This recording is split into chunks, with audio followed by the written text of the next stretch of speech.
काम वासना या भोग हमें तब तक ही आनंद देता है जब तक हम उसमें ऊंचे आनंद को प्राप्त नहीं कर लेते। अगर एक बार हम उससे ऊंचे आनंद को स्वाद चख लेते हैं तो काम वासना का मजा विलीन हो जाता है।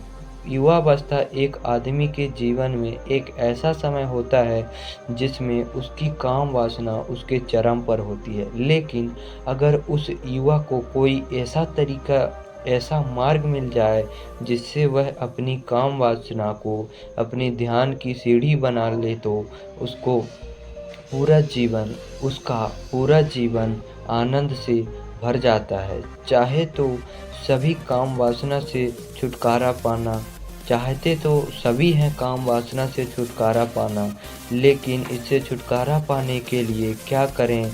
तो इस कहानी को सुनने के बाद आपको काम वासना के बारे में पूरी जानकारी मिल जाएगी। इससे पहले कि आप इस कहानी में खो जाएं और इस चैनल को सब्सक्राइब करके वीडियो को लाइक ज़रूर करें। तो चलिए कहानी को शुरू करते हैं। गौतम बुद्ध के समय में वैशाली राज्य में एक बहुत ही प्रसिद्ध वैश्या रहती थी जिसका नाम अम्रपाली था। वो बहुत ही सुंदर थी और उससे नगर वधू घोषित कर दिया गया था, यानी कि पूरे शहर की पत्नी। उसके महल के द्वार पर 10 सोने के रथ रहा खड़े रहते थे। यहाँ तक कि महान राजाओं को भी उससे मिलने के लिए इंतजार करना पड़ता। वो केवल एक वेश्या थी, लेकिन इतनी अमीर हो गई थी कि वो राज्य खरीद सकती थी। अम्रपाली का शरीर जितना सुंदर था उससे कई गुना सुंदर उसकी आत्मा थी, जो सच्चे प्यार के लिए तरसती थी। कि अम्रपाली खुद से वैश्या नहीं बनी थी, उसे जबरदस्ती राजा ने वैश्या बनाया था। अम्रपाली के वैश्या बनने के पीछे एक कहानी है। अम्रपाली अपने ग्राहकों को बहुत प्यार करने का दिखावा करती थी कि उसे इसके लिए भुगतान किया जाता था, लेकिन अंदर से वो सबसे नफरत करती थी क्योंकि उसका सब उपभोग के रूप में करते थे। एक इंसान के रूप में उसका सम्मान कोई नहीं करता था। एक दिन अम्रपाली अपने महल की बालकनी में खड़ी थी।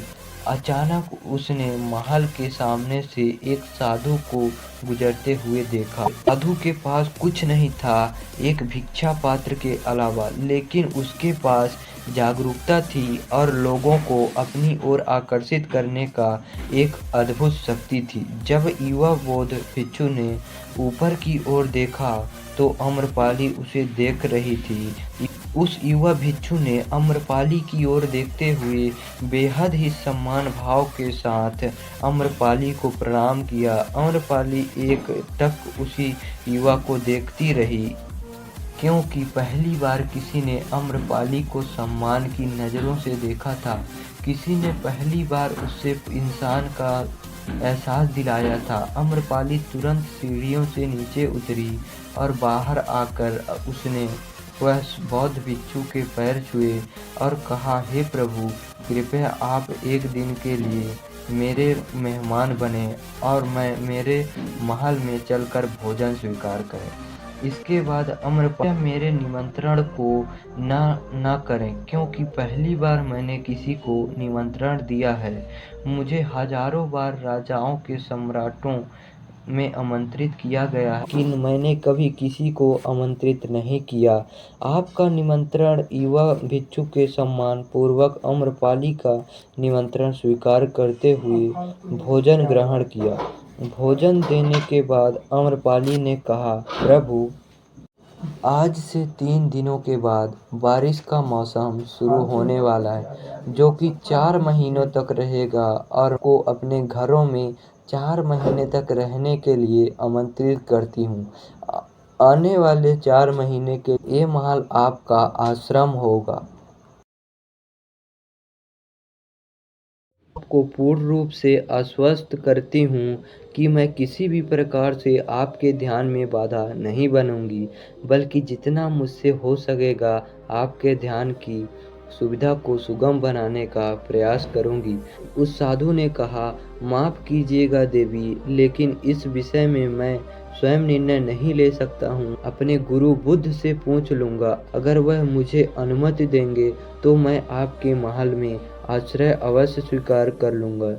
इतना कहकर वह भी वहाँ से चला गया। इससे पहले कि वह सुपुत्र के पास पहुँचा और आम्रपाली के प्रस्ताव के बारे में कुछ बता दो, उससे पहले वहाँ मौजूद अन्य व्यक्ति के पास पहुँच गए और बुद्ध से कहा, आप उस युवक को रोकेगा। आम्रपाली के अनुसार महीनों तक रहने के लिए अपने घर पर बुलाया है। हमारे संग में गलत संदेश जाएगा, उतने हो जाए उस दिन अनेक की प्रतीक्षा करें। थोड़ी देर बाद वह युवक उनके पास आया। आम्रपाली नाम की महिला ने मुझे बारिश के 4 महीने अपने घर पर रहने के लिए आमंत्रित किया है।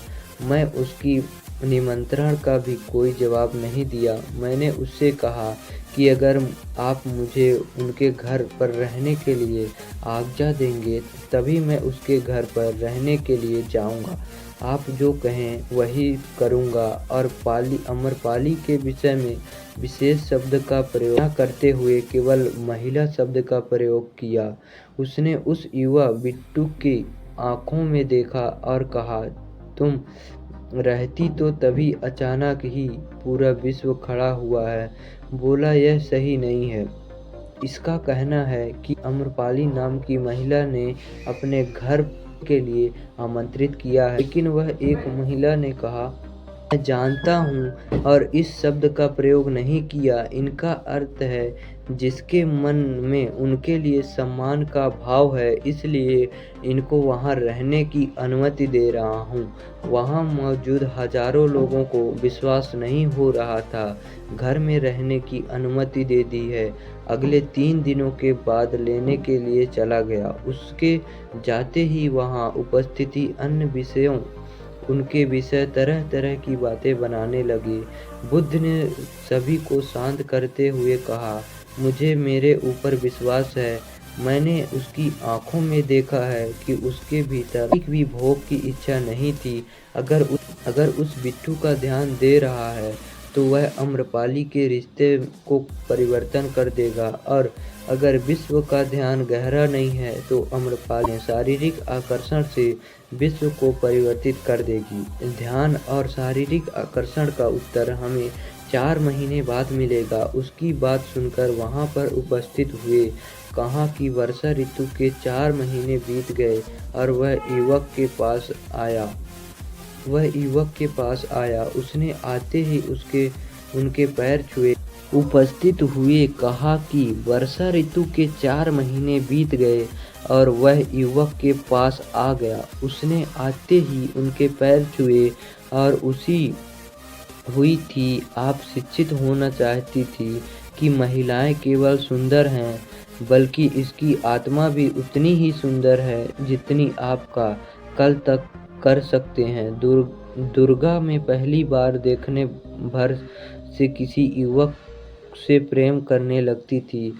इसलिए मैंने युवा विश्व को अपने सौंदर्य से कई बार आकर्षित करने का प्रयास किया, लेकिन मैं पूर्ण रूप से असफल रही। इसके बजाय इस युवा विष्णु ने मुझे ध्यान के प्रगति जागरूक किया और यह एहसास कराया कि वास्तविक जीवन भोग नहीं, अभी तो ध्यान है। इसलिए अपनी सारी संपत्ति आपकी मूँछों को दान में देना चाहती हूँ और शेष जीवन बिताना चाहती हूँ। इसके बाद आम्रपाली के खेतों में पहली महिला हुई जिन्हें आत्मज्ञ की प्राप्ति हुई। संगठित पोस्ट का उद्देश्य कोई लेन देन नहीं है, बल्कि मोटर तुम्हारी सुमन की उपज है, क्योंकि तुमने अपनी कामुकता को दबा दिया है। ऊर्जा को दबाया नहीं जा सकता, इसको केवल रूपांतरित किया जा सकता है। काम वासना को खत्म करने के लिए पुस्तक दमन करना चाहते हैं, उसको दबाना चाहते हैं, लेकिन काम वासना एक ऊर्जा होती है, एनर्जी की सोर्स होता है, ना ही कभी खत्म हो सकती है, बल्कि वो रूपांतरित हो सकती है। अगर आप अपनी काम वासना की शक्ति को दूसरी जगह दूसरे देशों में परिवर्तित करेंगे तो आप काम वासना से छुटकारा पा सकते हैं। लेकिन याद रहे, काम वासना से छुटकारा पाने के बारे में हमें सोचना भी नहीं है, हमें बस अपनी ऊर्जा को परिवर्तित करना है। वहाँ पर लाए वहाँ पर लाए गए उपयोग कर सकते हैं। जीवन में काम वासना से भी पैदा हो जाएगा और उसके बाद काम वासना का आनंद के सामने लगेगा अगर यह कहानी काम वासना के सामने लगेगा। अगर यह कहानी आपको ज्ञानवर्धक लगे तो कमेंट में ज़रूर बताइए।